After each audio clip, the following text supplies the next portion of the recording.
Sinclair Lewis, The Cat of the Stars. Published in 1919. The fatalities have been 3,291 to date, with more reported in every cable from San Colican, but it is not yet decided whether the ultimate blame is due to the conductor of Car 22, to Mrs. Simi Dolson's bland selfishness, or to the fact that Willis Stodeport patted a sarsaparilla-colored kitten with milky eyes. It was a hypocritical patting. Willis had been playing pum-pum-pull-away all afternoon, hence was hungry, and desirous of winning favor with his mother by his nice attitude toward our dumb friends. Willis didn't actually care for being nice to the dumb friend. What he wanted was cookies. So slight was his esteem for the kitten, whose name was Adolphus Josephus Mudface, that afterward he took it out to the kitchen and tried to see if it would drown under the tap of the sink.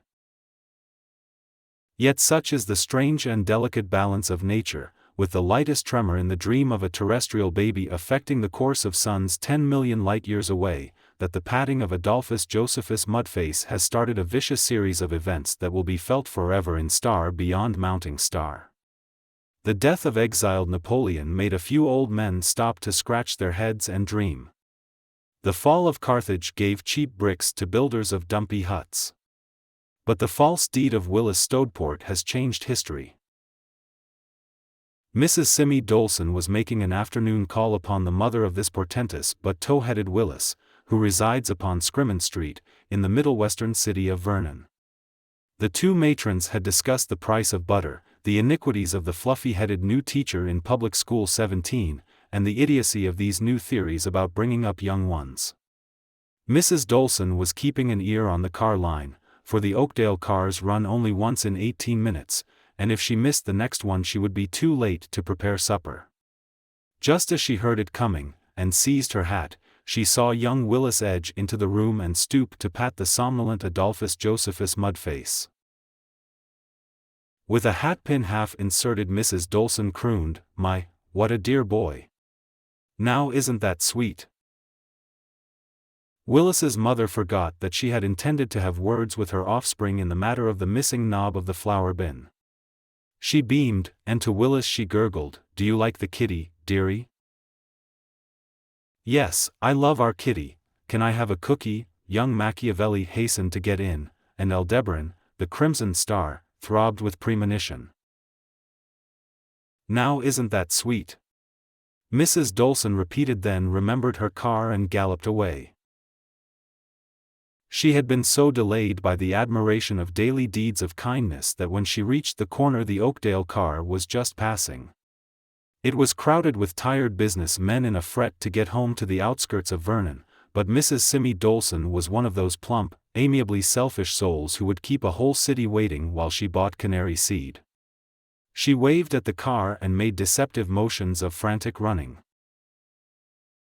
The conductor of the car, which was number 22, was a kind-hearted family man, and he rang for a stop halfway down the block. Despite the growling of the 70 passengers, he held the car till Mrs. Dolson had wheezed aboard, which made them 2 minutes late. That was just enough to cause them to miss the switch at 7 Corners, and they had to wait while 3 other cars took the switch before them. By that time car 22 was 3 3/4 minutes late. Mr. Andrew Descopolos, the popular proprietor of the Dandy Barber Shop, was the next step in the tragedy. Mr. Descopolos was waiting for this same Oakdale car. He had promised his wife to go home to supper, but in his bacchanalian soul he desired to sneak down to Barney's for an evening of poker. He waited 1 minute, and was tremendously moral and determined to eschew gambling. He waited for 2 minutes, and began to see what a martyr he was. There would never be another Oakdale car. He would have to walk home. His wife expected too darn much of him, anyway. He waited for 3 minutes, and in rose tints and soft gold he remembered the joys of playing poker at Barney's. 7 seconds before the delayed Oakdale car turned the corner, Mr. Descopolos gave up the struggle, and with outer decorum and inner excitement he rushed up an alley, headed for Barney's. He stopped at the Southern Cafe for a Denver sandwich and cup of coffee. He shook for the cigars at the smoke house, and won 3/4, which indicated to him how right he had been in not going home. He reached Barney's at 7:30. He did not leave Barney's till 1:30 in the morning, and when he did leave he was uncertain of direction, but very vigorous of motion, due to his having celebrated the winning of $4 by buying a quart of rye. Under a dusty and discouraged autumn moon Mr. Descopolos weaved home. Willis Stodeport and Mrs. Simmy Dolson and the conductor of car 22 were asleep now. Even the disreputable Adolphus Josephus Mudface had, after a charming fight behind the Smith's garbage can, retired to innocent slumbers on the soft folds of the floor mop in the corner of the back porch where he was least likely to be disturbed by mice. Only Mr. Descopolos was awake, but he was bearing on the torch of evil destiny, and on one of the planets of the sun that is called Procyon there were floods and earthquakes. When Mr. Descopolos awoke in the morning his eyes were filmy and stinging. Before he went to his shop he had 3 fingers of pick-me-up, which so exhilarated him that he stood on the corner, swaying and beaming. Normally he had pride in his technique as a barber, but now all his more delicate artistry was gone in a roving desire for adventure.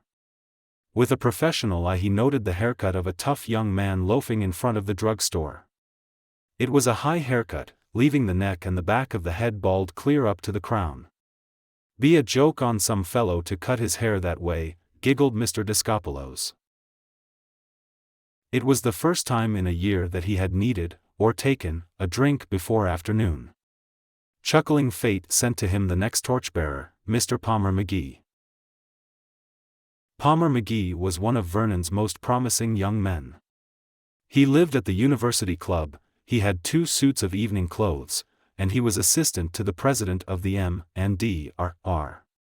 He was a technical school graduate and a Spanish scholar as well as a business system expert, and his club grill manners were as accurate as his knowledge of traffic routing. Today was his hour of greatness. He had, as the result of long correspondence, this morning received a telegram inviting him to come to New York to see the president and directors of the Citrus and Southern Steamship Company about the position of Buenos Aires manager for the company. He had packed in 10 minutes. But he had an hour before his train, with the station only 20 minutes away by trolley. Instead of taking a taxi he exuberantly walked from the club to Selden Street to catch a car. One door from the corner he beheld the barber shop of Mr. Descopolos, which reminded him that he needed a haircut. He might not have time to get one in New York before he saw the steamship directors. The shop was bright, and Mr. Descopolos, by the window in a white jacket, was clean and jolly. Palmer McGee popped into the shop and caroled, "Haircut, medium." Magnetized by Mr. Descopolos' long light fingers he closed his eyes and dreamed of his future. About the middle of the haircut the morning of Mr. Descopolos rose up and jostled him and dimmed his eyes, with the result that he cut too deep a swath of hair across the back of Mr. McGee's sleek head. Mr. Descopolos sighed, and peeped at the victim to see if he was aware of the damage. But Mr. McGee was sitting with eyes tight, lips apart, already a lord of ocean traffic, giving orders to Singalese planters and to traders in the silent northern pines. Mr. Descopolos remembered the high-shaved neck of the corner loafer, and imitated that model.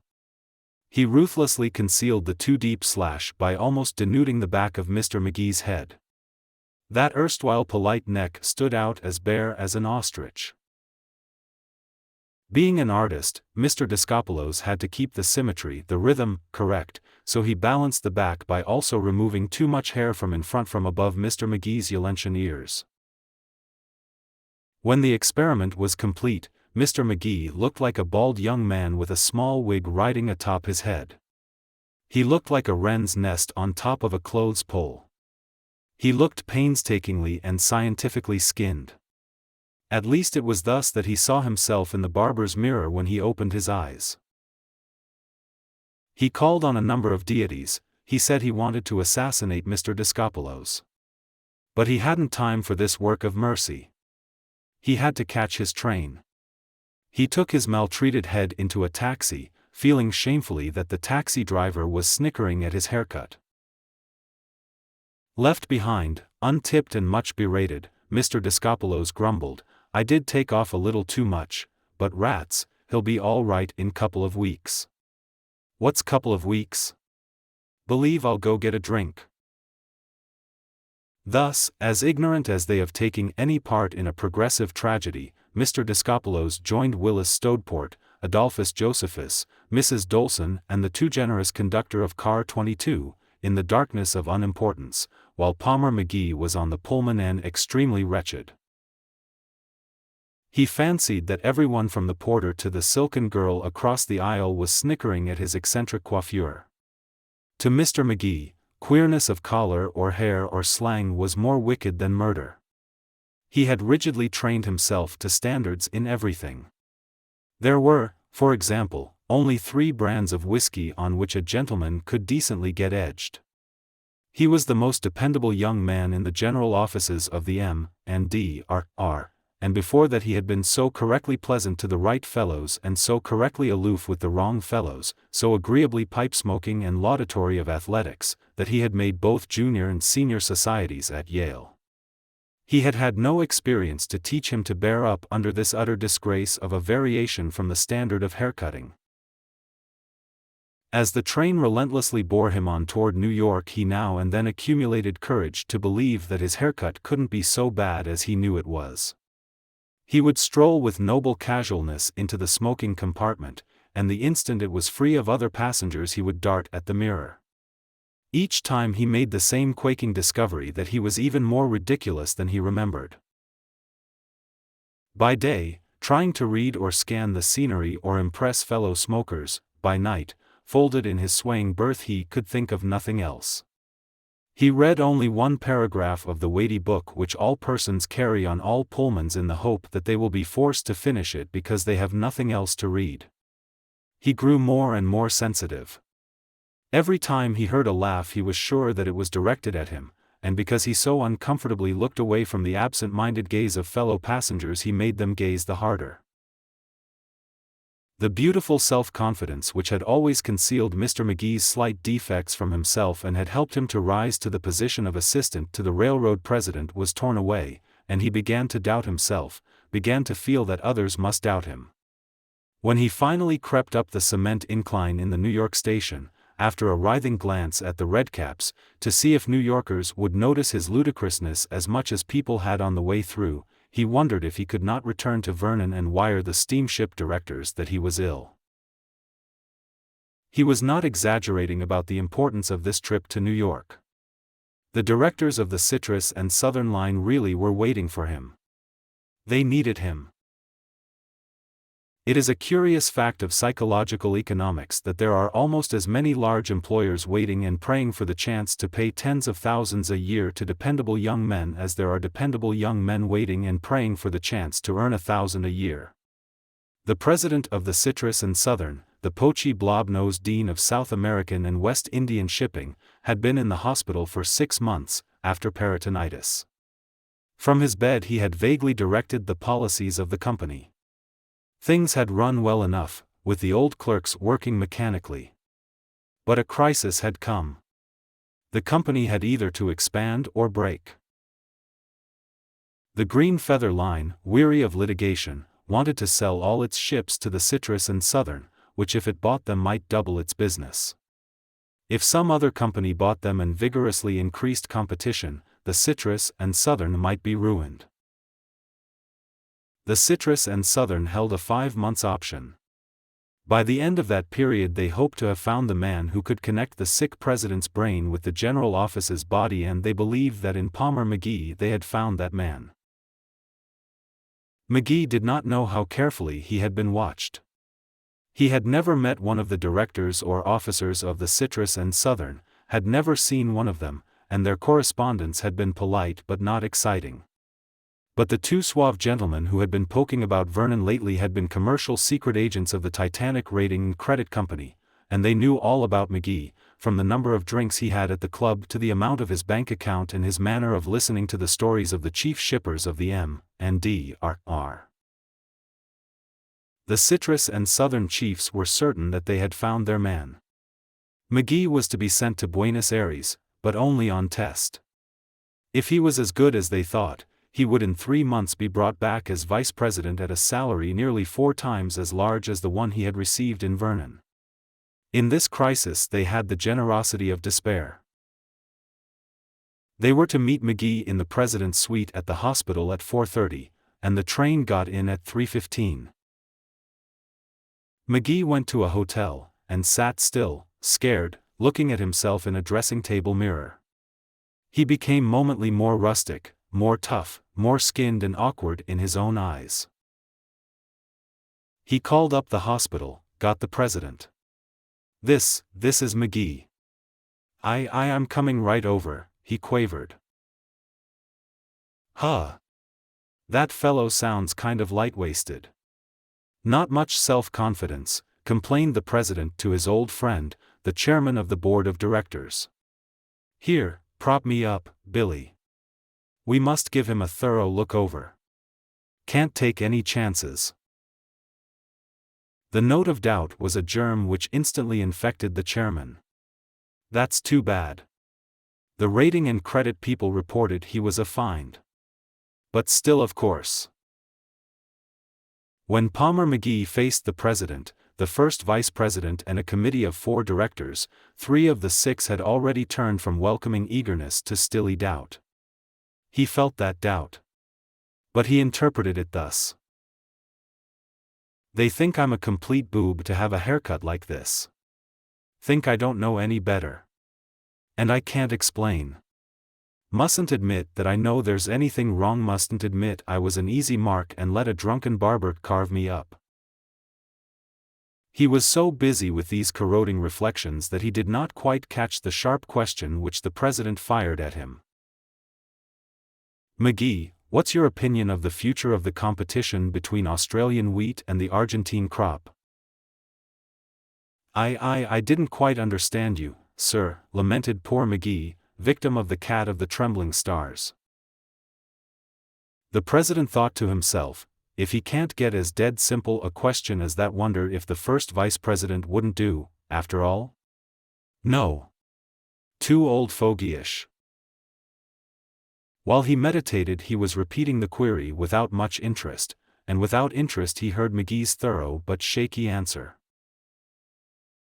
And McGee forgot to put in his usual information about the future of New Zealand grain.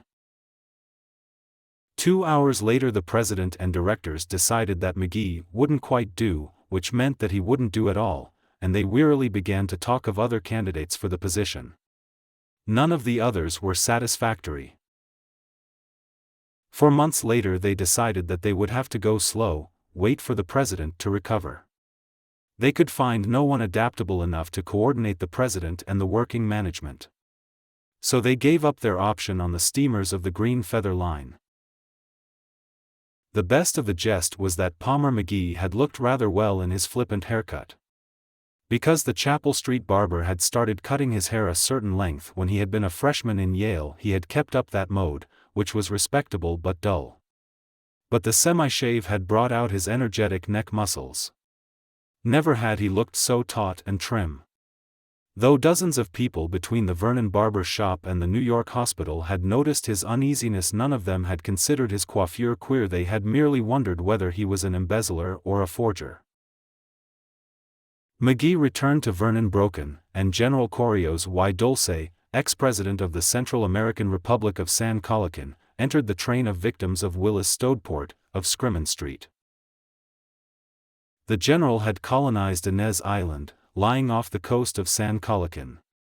Fields of cane and coffee he had created, and he was happily expropriating 10,000 melodious natives. The general was a merry and easy ruler. When he had accepted the presidency of San Colocan, after certain military misunderstandings, he hadn't even executed anybody except a cousin or two, merely for politeness' sake. His colony on Inez Island was served by the steamers of the Green Feather Line. The business was not yet sufficient to warrant a regular stop, but General Dulce had a private agreement with the manager of the Green Feather, as well as one with the sick president of the Citrus and Southern, which later agreement was to take effect if the company took over the Green Feather boats. But when the Citrus and Southern gave up their option, the Green Feather Fleet was bought, not by another Atlantic line but by a Seattle firm, for their Alaskan and Siberian trade. Consequently, the general had to depend for service on a tin can line which ran out of San Colican.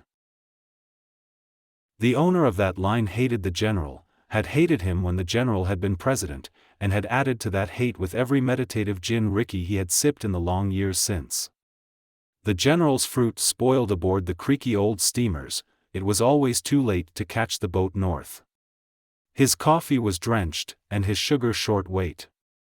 When the general desperately bought a freighter of his own, it was mysteriously burned. Poverty and failure closed in on Inez Island. The colonists hadn't enough to eat. When the influenza reached the island, the weakened natives died in hordes. Some of them fled to the mainland, carrying the disease. The number of fatalities that would probably have been prevented by comfort and proper food and a supply of drugs has been estimated by Dr. Professor Sir Henry Henson Sturgis at 3,290. One of the last to die was the broken-hearted general. Before he died, the wheel of fate had turned past him and stopped at a certain European monarch. The general had in all his colonizing and his financial schemes been merely the secret agent of that monarch. The king was uncomfortable on his throne. It rocked and squeaked and threatened to give way at the seat. It was kept together only by many fees for repairs, jolly gifts to the duke who hypocritically led the opposition party, to a foreign agent, to certain clerics and editors and professors, even to the ostensible leader of the left wing of the radical party. 5 years before Willis Stodeport had patted Adolphus Josephus Mudface, the king had realized that he was in danger of using up all his private estate. He had speculated. He had called General Correos y Dulce from Central America, and it was royalty's own money that had developed the colonization of Inez Island. It had been impossible for the king to keep in touch with the details of the colonization. Had he learned of the loss of the Green Feather Service, he might have raised funds for the purchase of the whole fleet when the Citrus and Southern gave up the option. But the proud, dogged general, with his sky-climbing mustachios and his belief that one Castilian was cleverer than 4 Andalusians or 8 gringos, had been certain that he could pull through without help from the royal master. It was not till the approach of death that he sent the coded cablegram which informed the king that he could expect no income from Inez Island. Then the monarch knew that he could not keep his promises to certain peers and ministers, that his wordiest supporters would join the Republican movement, that the gold-crusted but shaky-legged throne would at any moment be kicked out from beneath him by rude persons in mechanics' boots. So it came to pass that at a certain hour the farthest stars quivered with mystic forces from the far-off fleck of dust called Earth, forces which would, just for a sketchy beginning, change all the boundaries and customs of southern Europe. The king had at that hour desperately called in the 2 ministers and the 1 foreign emissary whom he trusted, and with that famous weak smile had murmured, "Gentlemen, it is the end. Shall I flee or, you remember they didn't give my cousin the funeral even of a private gentleman."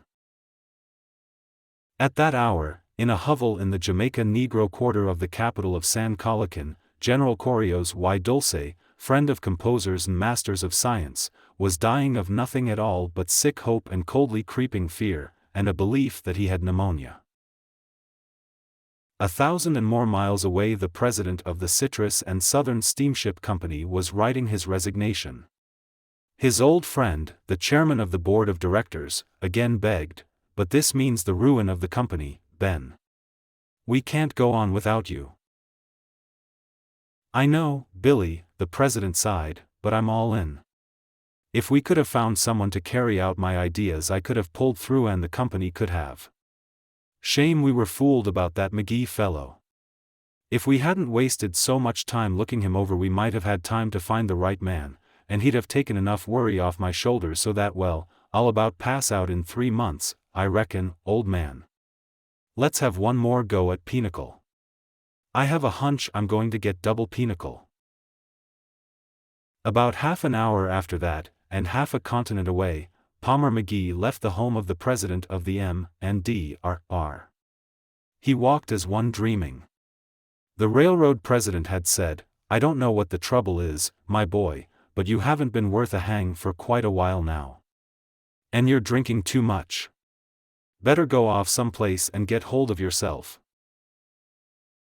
McGee crawled to the nearest telegraph office that was open, and sent a wire to the Buffalo and Bangor, accepting their offer in the purchasing department. The salary was not less than the one he had been receiving, but there was little future. Afterward he had a cocktail, the fourth that evening. It cannot be authoritatively determined whether it was that evening or the one before that a barber named Discopolos first actually struck his wife, and she observed, "All right, I'll leave you." The neighbors say that though this was the first time he had mauled her, things had been going badly with them for many months. One of them asserts that the trouble started on an evening when Discopolos had promised to come home to supper but had not shown up till 1:30 in the morning.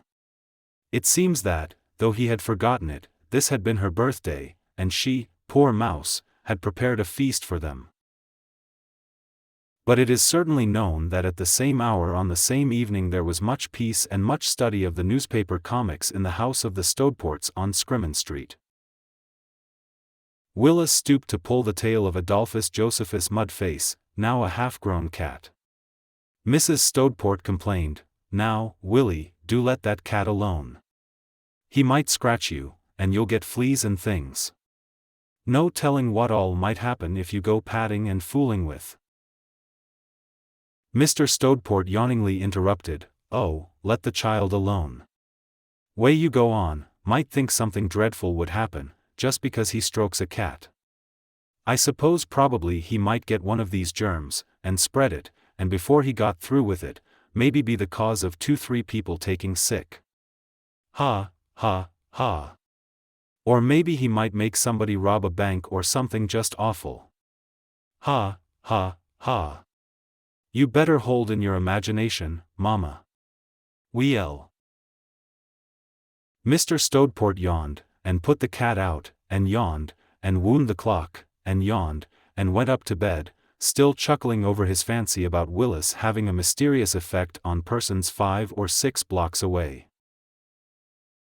At exactly that moment in a medieval castle about 5,000 miles from Willis Stodeport, the king of an ancient nation sighed to the Right Honourable the Earl of Arden, K.C.B., special and secret emissary of the British throne. "Yes, it is the twilight of the gods. I take some little pride in saying that even in my downfall I can see clearly the mysteries of fate. I know definitely that my misfortune is a link in a chain of events that impressively started with the loss of thousands of lives and millions of pounds, in San Colican," mused Lord Arden. No. No. No. Nothing so earthy and petty. I have long been a student of astrology. My astrologer and I have determined that this evil chance of myself and my poor people is but the last act in a cosmic tragedy that started with an esoteric change in the magnetism of Azimuth, the cold and virgin star.